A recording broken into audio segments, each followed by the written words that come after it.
예수님의 생애와 가르침. 에피소드 26. 오병이어의 기적.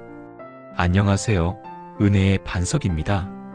오늘은 예수님께서 행하신 가장 유명한 기적 중 하나, 오병이어의 기적에 대해 함께 묵상하겠습니다.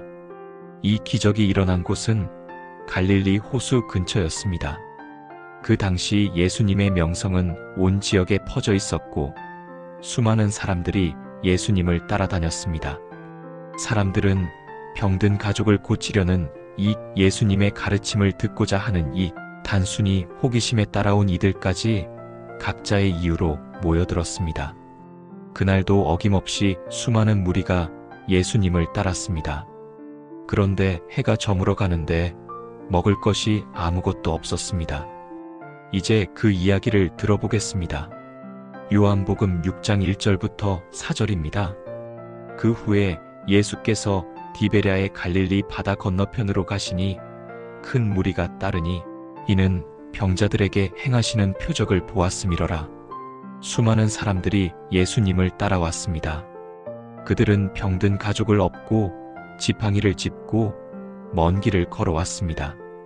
예수께서 산에 오르사 제자들과 함께 거기 앉으시니 마침 유대인의 명절인 유월절이 가까운지라.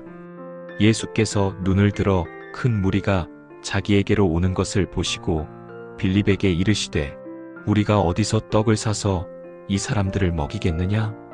이렇게 말씀하심은 친히 어떻게 하실지를 아시고 빌립을 시험하고자 하심이러라.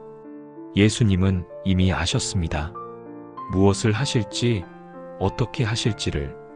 빌립이 대답하되 각 사람으로 조금씩 받게 할지라도 200데나리온의 떡이 부족하리이다. 200데나리온은 당시 노동자의 8개월치 임금이었습니다. 빌립은 계산했습니다. 그러나 그것으로도 부족했습니다. 그때 제자 중 하나인 시몬 베드로의 형제 안드레가 말했습니다. 여기 한 아이가 있어 보리떡 5개와 물고기 2마리를 가지고 있나이다. 그러나 그것이 이 많은 사람에게 얼마나 되겠사옵나이까? 한 소년이 있었습니다. 아마도 어머니가 싸주신 작은 도시락을 들고 있었을 것입니다. 보리떡 5개, 물고기 2마리, 한 사람이 먹기에도 모자랄 작은 양이었습니다. 그런데 이 소년은 자신의 전부를 내어놓았습니다. 이것밖에 없지만 필요하시다면 드리겠습니다. 작은 믿음, 작은 헌신이었지만 예수님의 손에 들려진 순간 놀라운 일이 시작되었습니다. 예수께서 이르시되 이 사람들을 앉게 하라. 그곳에 잔디가 많은지라 사람들이 앉으니 수가 5,000명쯤 되더라. 5,000명. 이것은 남자의 수만 센 것이니 여자와 어린이를 포함하면 10,000명이 넘었을 것입니다. 그들은 질서 있게 50명씩, 100명씩 때를 지어 앉았습니다. 예수께서 떡을 가져 축사하신 후에 앉아있는 자들에게 나눠주시고 물고기도 그렇게 그들이 원하는 대로 주시니라. 예수님께서 하늘을 우러러 감사의 기도를 드리셨습니다. 그 순간 보리떡 5개가, 물고기 2마리가 끝없이 나누어졌습니다. 제자들이 무리에게 나누어 주었습니다. 한 사람, 또 한 사람, 한 가족, 또 한 가족에게. 떡이 떨어지지 않았습니다. 물고기도 마찬가지였습니다. 모든 사람이 배불리 먹었습니다. 그들이 배부른 후에 예수께서 제자들에게 이르시되 남은 조각을 거두고 버리는 것이 없게 하라. 이에 거두니 보리떡 5개로 먹고 남은 조각이 12바구니에 찼더라. 12바구니? 처음보다 더 많았습니다. 예수님께서는 작은 것을 귀하게 여기셨습니다. 남은 조각을 거두라. 하나님의 은혜는 낭비되어서는 안 됩니다. 작은 것 하나도 소중히 여기셨습니다. 그 사람들이 예수께서 행하신 이 표적을 보고 말하되 이는 참으로 세상에 오실 그 선지자라. 사람들은 놀랐습니다. 감격했습니다. 흥분했습니다. 이분이 바로 모세가 예언한 그 선지자가 아닌가? 이분을 왕으로 모시자. 그러므로 예수께서 그들이 와서 자기를 억지로 붙들어 임금으로 삼으려는 줄 아시고 다시 혼자 산으로 떠나가시니라. 예수님은 조용히 물러나셨습니다. 진짜 왕이 되시려는 방법은 그것이 아니었기 때문입니다.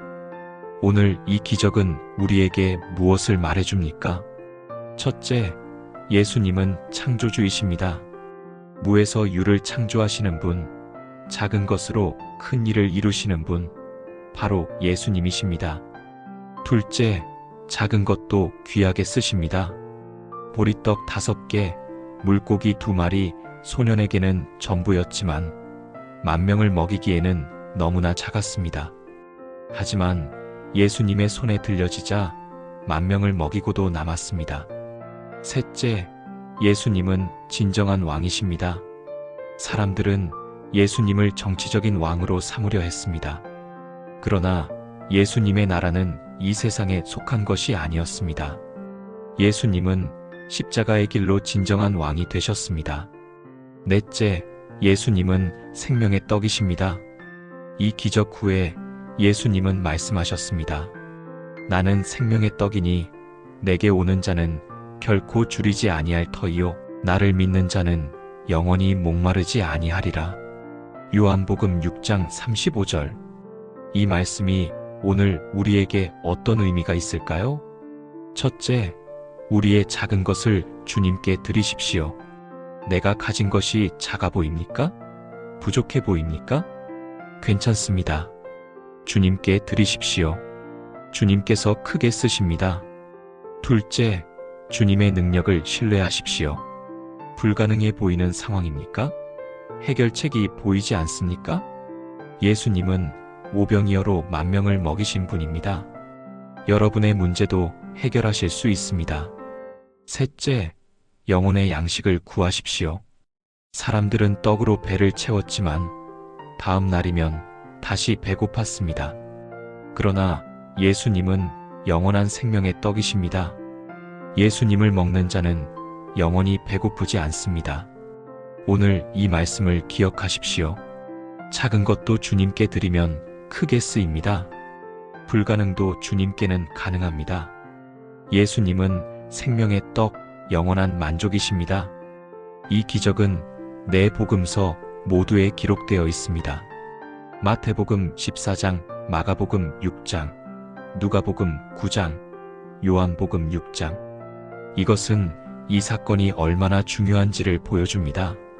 특별히 요한복음은 이 기적 후에 예수님께서 하신 생명의 떡 설교를 자세히 기록하고 있습니다. 관심 있으신 분은 요한복음 6장 전체를 읽어보시기 바랍니다. 잠시 조용히 묵상하겠습니다. 내가 주님께 드릴 수 있는 보리떡 5개는 무엇입니까? 지금 내 삶에서 불가능해 보이는 일은 무엇입니까? 나는 생명의 떡이신 예수님을 날마다 먹고 있습니까? 함께 기도하겠습니다. 사랑하는 하늘 아버지, 오늘 오병이어의 기적을 통해 주님의 놀라운 능력을 다시 한번 깨닫게 하시니 감사합니다. 저희의 작은 것들을 주님께 드립니다. 작고 보잘것없어 보여도 주님의 손에 들려지면 크게 쓰임 받을 수 있음을 믿습니다. 저희의 불가능을 주님께 맡깁니다. 주님은 오병이어로 10,000명을 먹이신 분이심을 믿습니다. 무엇보다 생명의 떡이신 예수님을 날마다 먹게 하소서. 영원한 생명과 만족을 주님께서만 주실 수 있음을 믿습니다. 예수님의 이름으로 기도드립니다. 아멘. 오늘 오병이어의 기적 어떠셨습니까? 이 말씀이 여러분의 삶에 살아 역사하기를 기도합니다. 다음 시간에는 예수님께서 물 위를 걸으신 이야기를 함께 나누겠습니다. 구독과 좋아요, 알림 설정 부탁드립니다. 은혜의 반석이었습니다. 감사합니다.